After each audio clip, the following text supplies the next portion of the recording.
Halo semuanya dan selamat datang kembali. Hari ini kita bakal ngobrolin sesuatu yang mungkin bisa mengubah cara pandang kita tentang arti sebuah dampak, yaitu kekuatan luar biasa yang tersembunyi di dalam tindakan-tindakan kecil tapi konsisten. Siap buat melihat gimana hal-hal sepele ternyata bisa membawa perubahan besar? Coba deh kita renungkan bareng-bareng. Pernah nggak sih kamu merasa kalau mau bikin perubahan yang berarti itu harus melakukan sesuatu yang heboh, sesuatu yang besar dan jadi sorotan?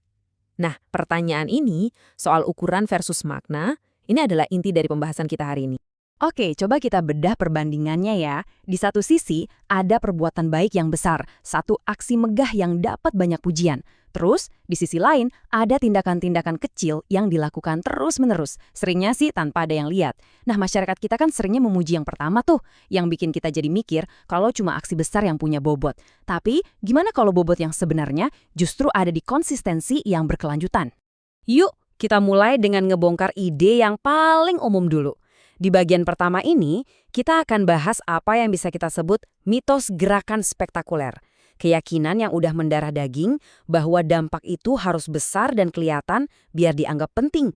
Kita semua pasti pernah ngerasain kan, tekanan buat melakukan sesuatu yang wah. Anehnya, tekanan ini malah seringkali bikin kita jadi nggak ngapa-ngapain. Kita jadi suka nunda berbuat baik karena mikir, tindakan kecilku ini apalah artinya. Dan akhirnya kita malah nggak melakukan apa-apa sama sekali. Nah, setelah kita bahas mitos tadi, sekarang kita pindah ke lawannya yang justru jauh lebih kuat. Di bagian kedua ini, kita akan dalami konsep kesetiaan dalam hal-hal kecil. Ini adalah gagasan kalau karakter sejati dan dampak yang bertahan lama itu justru dibangun di momen-momen kecil yang sering kita abaikan. Ayat ini benar-benar mengubah cara kita berpikir loh. Fokusnya jadi bergeser, bukan lagi soal seberapa besar tindakannya, tapi seberapa berkualitas karakter di baliknya.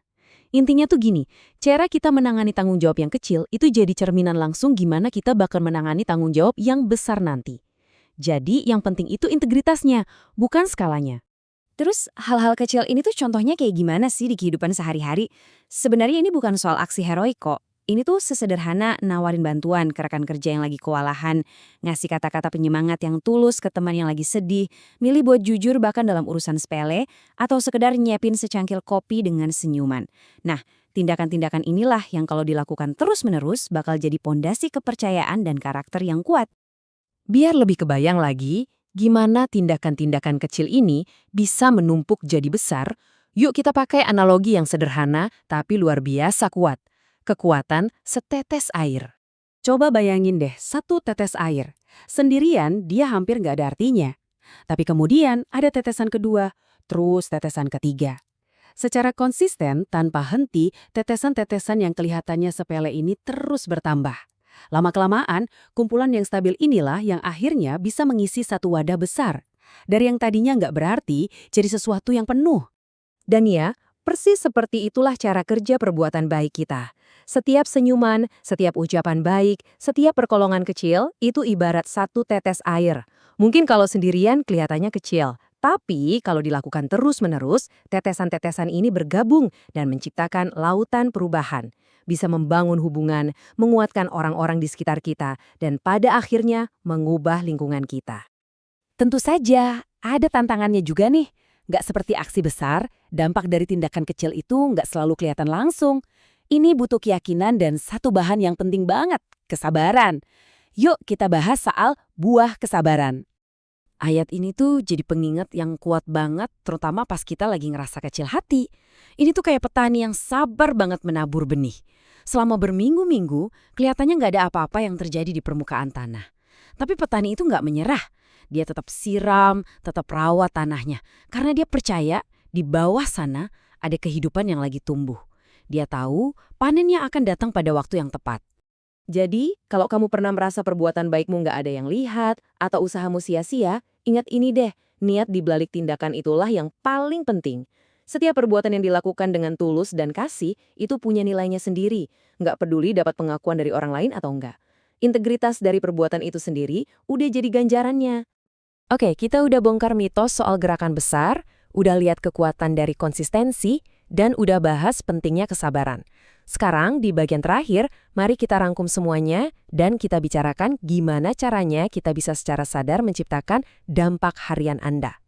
Pada akhirnya, inilah inti dari semuanya. Gini deh, anggap aja perbuatan besar itu kayak kembang api.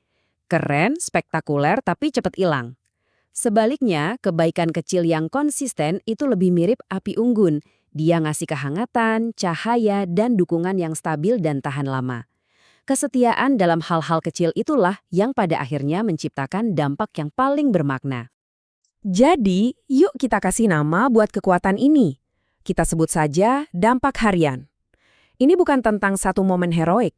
Ini tentang kesadaran bahwa kekuatan kita yang sebenarnya untuk membuat perubahan itu terletak pada efek tumpukan dari pilihan-pilihan kecil yang kita buat setiap hari. Ini adalah soal ritme kebaikan kita yang konsisten. Jadi, sebagai penutup, saya mau tinggalkan satu pertanyaan ini buat kamu. Lupakan dulu soal rencana besar mengubah dunia suatu saat nanti. Fokus aja ke hari ini. Tindakan kebaikan kecil apa yang akan kamu lakukan hari ini? Tetesan pertama apa yang akan kamu tambahkan ke wadahmu?